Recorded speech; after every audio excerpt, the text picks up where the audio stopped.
Hello दोस्तों, welcome back to LR chemistry YouTube channel. Chemistry की रंगीन दुनिया में आपका स्वागत है।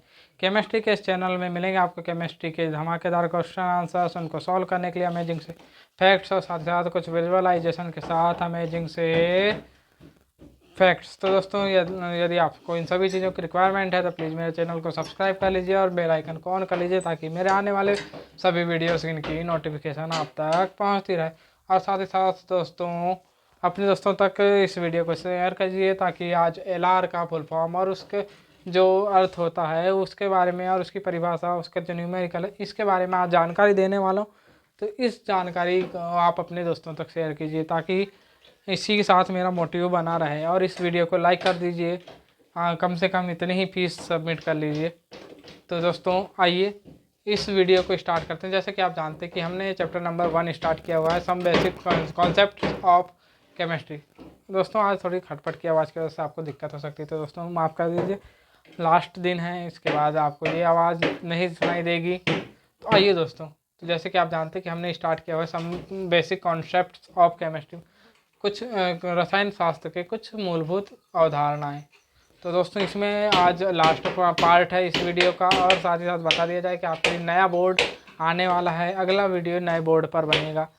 तो दोस्तों इसी के साथ अब हम बढ़ते हैं, जिसमें कि आज LR मतलब लिमिटिंग रिएजेंट के बारे में बात करेंगे। तो जैसे कि आप जानते हैं कि पिछले वीडियो में हमने स्टोइकियोमेट्रिक कोफिशिएंट, मोल कैसे निकालते हैं, मोलों की संख्या कैसे निकाली जाती है, परमाणविक द्रव्यमान, आणविक द्रव्यमान, इनके सहारे कैसे निकाला जाता है, इनके बारे में हमने जानकारी एकत्रित कर ली थी। जिसके लिए हमने मोलों की संख्या के लिए एक फार्मूला पढ़ लिया था, जहाँ n बराबर दिया गया द्रव्यमान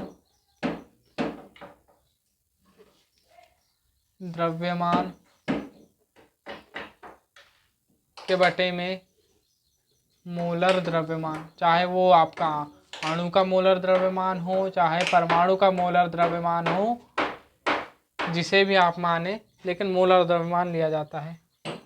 जहाँ n जो है मोलों की संख्या होती है, ये है n जहाँ मोलों की संख्या है। तो दोस्तों ये तो हुई मोलों की संख्या निकालने की बात। अब आते हैं जस्ट लिमिटिंग रिएजेंट में। तो लिमिटिंग रिएजेंट में जैसे कि आप जानते हैं कि कभी आप मान लीजिए आपको शरबत बनाना है। शरबत बनाना है तो आपको 3 चीज़ों की आवश्यकता होती है। क्या क्या चीज़ें? नींबू, पानी और साथ ही साथ शक्कर। 3 चीज़ों की आवश्यकता होती है आपको। तो जिसमें कि आपके पास 1 नींबू 1 गिलास के लिए काफ़ी हो जाता है, 1 या हद से हद 2 नींबू। वहीं पर पे 10 ग्राम आपके लिए शक्कर काफ़ी हो जाती है, 10 से 15 ग्राम। मान लीजिए आप 15 ग्राम, थोड़ा सा शक्कर लेकिन कम ही यूज़ करना चाहिए, आपको पता रही है। और सॉरी, नींबू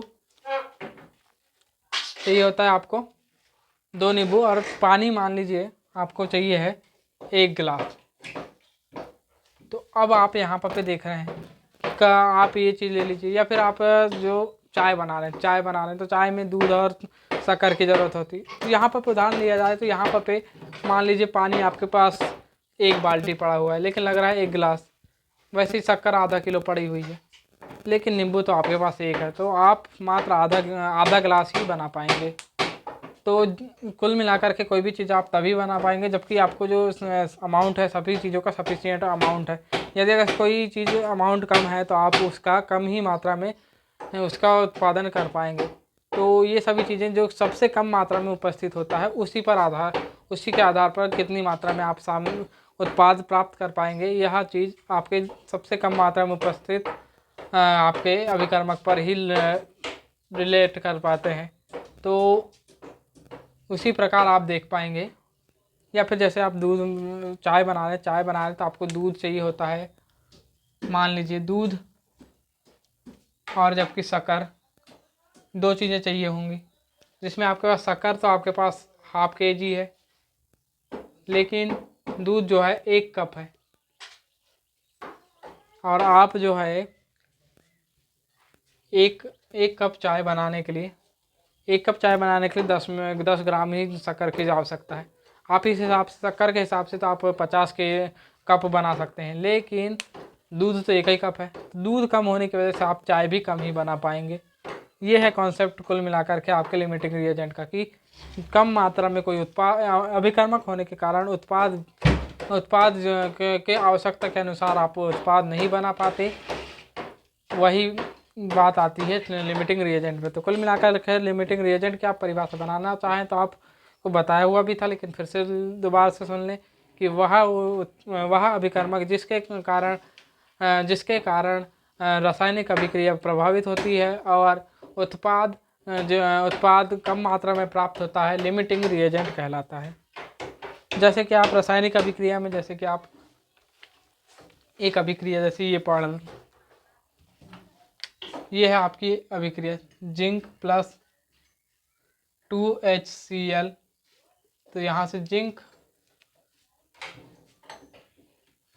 क्लोराइड प्लस H2 गैस ये प्राप्त होता है। लेकिन अगर से मान लीजिए आपके पास ये 2 जिसके लिए इसका 1 ml प्राप्त चाहिए था, इसका 2 ml चाहिए था, तब जाकर के इसका 1 ml और ये भी 1 ml प्राप्त होती। लेकिन मान लीजिए यदि अगर से इसका 1 ही ml है, यदि इसका 1 ml है तो रासायनिक अभिक्रिया में तो आपको इसका 1 ml रहेगा, ये बराबर सफिशिएंट अमाउंट पे, लेकिन ये सफिशिएंट अमाउंट पे ना होने के कारण ये भी आपको ½ ml मिलेगा, मतलब जितना चाहिए उससे कम ही मिलेगा। क्यों? क्योंकि इसकी सफिशिएंट मात्रा नहीं है, जितनी चाहिए थी उतनी नहीं है, ये लिमिट में है। इस वजह से इसी की वजह से कम मात्रा में हमें क्या मिलेगा, रिएक्टेंट कम होने की वजह से, रिएजेंट कम होने की वजह से आपको जो आपका प्रोडक्ट है प्रोडक्ट कम मिलेगा। यही है कॉन्सेप्ट ऑफ लिमिटिंग रिएजेंट। तो उम्मीद करता हूँ कि आपको लिमिटिंग रिएजेंट का कॉन्सेप्ट का समझ में आया होगा। और अब आते हैं हम इसके एक न्यूमेरिकल की ओर। तो न्यूमेरिकल जैसे कि आप देखेंगे तो इसके न्यूमेरिकल में आप पाएंगे कि न्यूमेरिकल कह क्या रहा है। तो न्यूमेरिकल आप एनसीईआरटी की बुक में पेज नंबर 19 में देख सकते हैं, नीचे के साइड उदाहरण नंबर 1.3 में कि 16 ग्राम मीथेन के दहन से प्राप्त जल की मात्रा का परिकलन करना है आपको। क्वेश्चन क्या है कि 16 ग्राम मीथेन है जिसके दहन के लिए सफिशिएंट मात्रा में आपके पास O2 पर दहन कब होगा, तो आपको बता दिया जाए दहन तभी होगा जब ऑक्सीजन की उपस्थिति में ही दहन होता है। 10th में आपने इतना पढ़ा होगा, ये उम्मीद करते हुए बताता हूँ। यदि आपने नहीं पढ़ा है तो भी ध्यान रख लीजिए कि दहन तभी होगा जबकि ऑक्सीजन उपस्थित होगी। और दहन हमेशा ऑक्सीजन से अभिक्रिया के लिए ही उपयोग किया जाता है। दहन शब्द ऑक्सीजन से अभिक्रिया के लिए उपयोग किया जाता है। तो ऑक्सीजन सफिशिएंट अमाउंट में, जितना अमाउंट में आप ले सकते हैं, कितना चाहिए उतना है, सफिशिएंट है। आपको वाटर कितना बनेगा, उत्पाद तो आपको कितना बनेगा ये ज्ञात करना है, वाटर। तो इसके लिए सबसे पहले आपको क्या क्या करना पड़ेगा, वाटर फाइंड आउट करना है कितना बनेगा। तो इसके लिए सबसे पहले आपको रासायनिक अभिक्रिया लिखना पड़ेगा। तो रासायनिक अभिक्रिया आपको बता दिया जाए कि ये कुछ इस तरीके से रासायनिक अभिक्रिया होगी, CO2 + H2O। अब इसे आप अगर से बैलेंस करते हैं तो कुछ इस तरीके से बैलेंस होगी, 2H2O। सबसे पहले हाइड्रोजन को बैलेंस कीजिए, तो बाकी तो आपके इसे भी 2 कर दीजिए। तो यहाँ पर भी इस तरीके से। तो दोस्तों आइए, तो यहाँ पर हमें ऑक्सीजन की कितनी मात्रा दी हुई है। तो यहाँ पर आप मान लीजिए, यहाँ उतना खास रोल कॉल नहीं है, लेकिन आप मानना चाहें तो यहाँ पर जितनी चाहिए उतनी ही ले लीजिए। तो यहाँ पर चाहिए आपको 64 ग्राम चाहिए होगी, तब जाकर क्या अभिक्रिया पूर्ण होगी। 64 ग्राम चाहिए होगी, 64 ग्राम दी हुई है। वैसे यहाँ पर ये भी आपको वैसे कार्बन डाइऑक्साइड कितना प्राप्त होगा, उत्पाद की मात्रा तो आपको इनकी जो लिमिटिंग रिएजेंट है उस पर डिपेंड करता है, आपको तो ये बता दिया गया है। तो अब यहाँ पर अब मोलर द्रव्यमान निकालेंगे। तो मोलर द्रव्यमान इसका 16 ग्राम ही होता है, इसका 64 नहीं, इसका होता है आपका मोलर द्रव्यमान 32 ग्राम। और इसका तो अब आपको ज़रूरत नहीं है। इसका जो मोल निकलेंगे 1, इसके मोल निकलेंगे 2। और ज़रूरत कितने की थी, तो कॉफिशिएंट के आधार पर ही ज़रूरत होती, तो ज़रूरत भी आपको 1:2 की ही ज़रूरत थी। तो अब ऐसी स्थिति में ऐसी स्थिति में आपको कितने मोल आपको मिलेंगे, इतना तो आपने निकाल लिए कि कितने कितने अमाउंट में। तो अब यहाँ पर आप लिखेंगे, इतना करने के बाद इतना आप अपने क्वेश्चन पेपर में लिखेंगे। इसके बाद आप क्या लिखेंगे, अब देखिए, इतना लिखने के बाद आप लिखेंगे कि 1 मोल मेथेन, 2 मोल वाटर H2O देगा, H2O देगा। इतना लिखेंगे आप, या फिर इंग्लिश मीडियम में लिखना चाहेंगे तो 1 मोल CH methane gives 2 mole of H2O, इतना लिखेंगे आप। इसके बाद आप पाएंगे कि क्या लिखेंगे आप इसके बाद, कि लिखने के लिए कुछ नहीं, तो 1 मोल H2O का मोलर द्रव्यमान, ऐसा लिखेंगे, बराबर 18 ग्राम। इसके बाद लिखेंगे 2 मोल H2O का मोलर द्रव्यमान, बराबर आप करेंगे 18 ग्राम इंटू 2, तो 36 ग्राम। फिर लिखेंगे आप, अब आपने देखा कि 2 मोल मिलेंगे, तो 2 मोल का कितना है 36 ग्राम। जब 1 मोल का यहाँ पर पे आपको, तो फिर लिखेंगे आप 1 मोल से जितना बन रहा था उतना ही आपको दिया हुआ भी था, मतलब कि यहाँ पर जितने अमाउंट में मोल बन रहे थे उसी अमाउंट में कुल मिलाकर के सफिशिएंट जो चीज़ दी थी, ना आपको एक्स्ट्रा अमाउंट में दी हुई थी, ना है लिमिट में दी हुई थी, सभी चीज़ें सफिशिएंट दी हुई थी। तो हमें वाटर भी सफिशिएंट अमाउंट में ही प्राप्त होगा। तो सफिशिएंट अमाउंट कितना है, तो लिखेंगे आप हिंदी में, अतः जल की प्राप्त मात्रा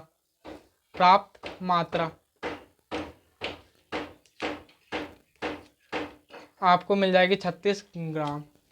अब यहाँ पर आप देख लीजिए, आपने तो लिमिट वाली चीज़ें तो देखी।